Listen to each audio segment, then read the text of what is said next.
Welcome to MediaNama. On 23rd July, the United States President Donald Trump has passed a set of three executive orders and a national policy blueprint called America's AI Action Plan.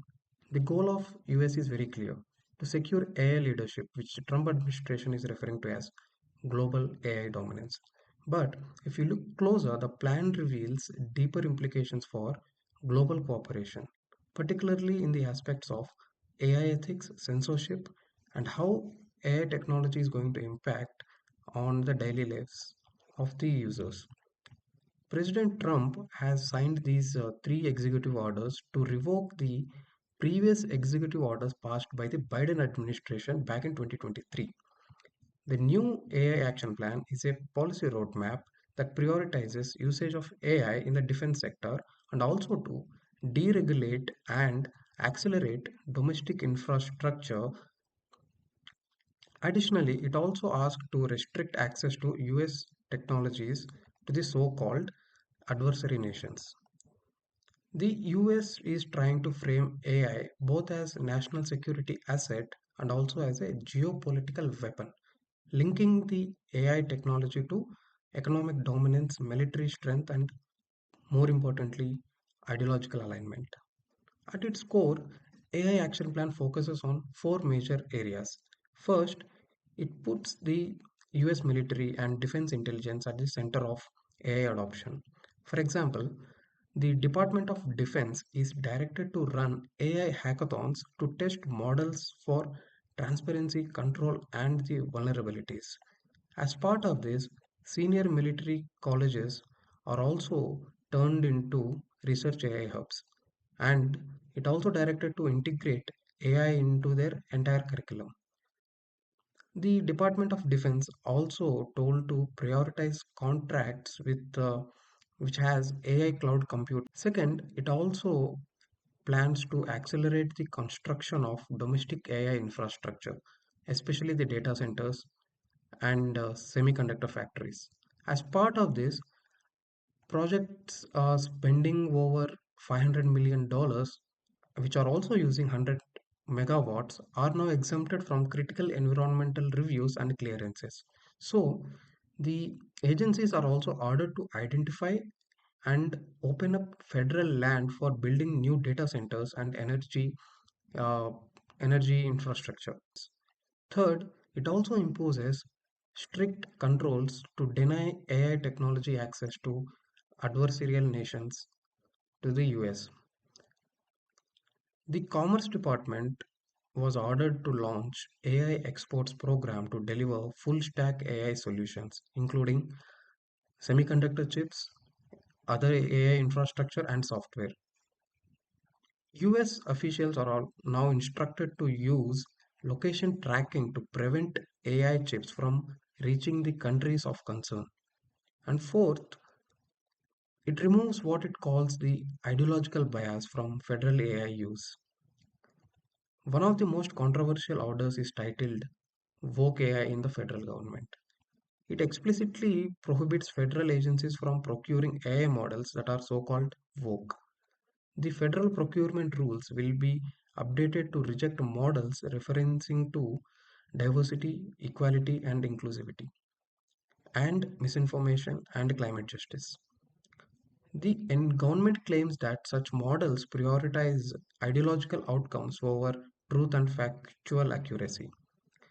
Agencies are now directed to avoid systems that modify outputs to influence ideologically or political representation.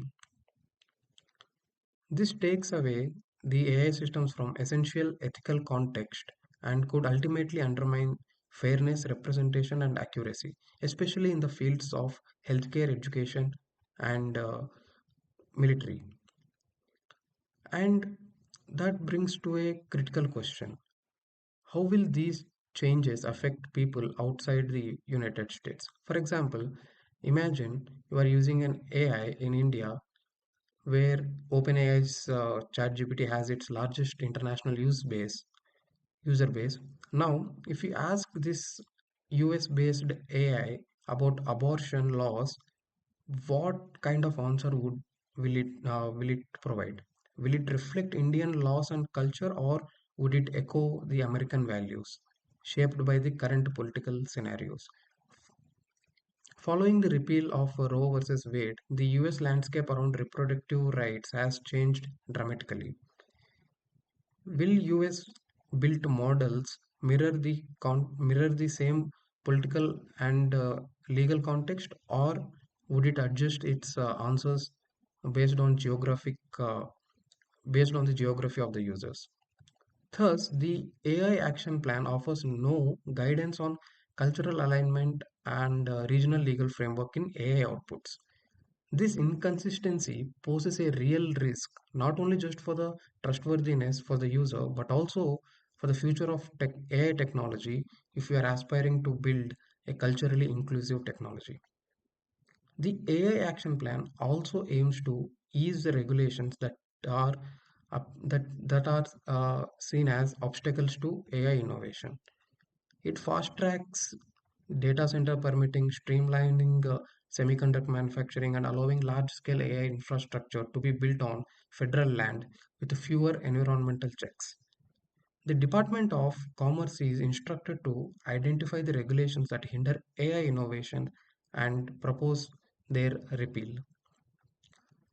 Similarly, states with burdensome AI regulations may lose access to federal funding for AI research if they don't comply with easing the regulations. The Office of Management and Budget must ensure all federal agencies comply with deregulation goals under quote unquote unleashing prosperity. So these agencies are also asked to explore national permits under Clean Water Act to simplify approvals for AI infrastructure. On the global stage, the US is also adapting a more aggressive export strategy. Through a new program called American AI Exports Program, the government plans to deliver full stack AI technology packages, semiconductor chips, softwares, and other infrastructure to the allied nations. Countries which are unwilling to adapt to US systems and American values are at the risk of being categorized as rivals to the country. It also directed to promote AI governance aligned with American values. Proposals from industry for AI export packages will be centrally collected and assessed. Countries with weak export controls and unclear AI ethics codes may be excluded from US supply chains. This is more than a tech diplomacy. It is tech geopolitics driven with the aim of being an AI leader. So, where does this leave us? On one hand, the US is clearly asserting its leadership in artificial intelligence, and it is doing with so much urgency. It is investing heavily and coordinating with the defense contractors and reshaping the global supply chains of AI. Now, new investments are being planned for automated cloud labs in neuroscience, chemistry, biology, and publicly funded researchers are also directed to share high quality data sets used in the AI training. The National AI Talent Exchange program will circulate skilled workers across the federal agencies. The Department of Labor is also directed to fund retaining these displaced by AI driven job shifts and job loss. But a broader concern lies in the lack of balance. By deprioritizing misinformation, misinformation safeguards, excluding cultural representation, and sidelining climate and equity concerns, this policy creates a framework that could fracture the international cooperation and set a precedent for ideologically filtered AI. It also raises a tough question. Can one country define the moral and operational standards of entire artificial intelligence for the whole world? AI is not just a tool, it's a mirroring of values, priorities, and politics of those nations and those companies who are building it and governing it. Thank you for watching. Please subscribe to MediaNama for more tech and policy updates.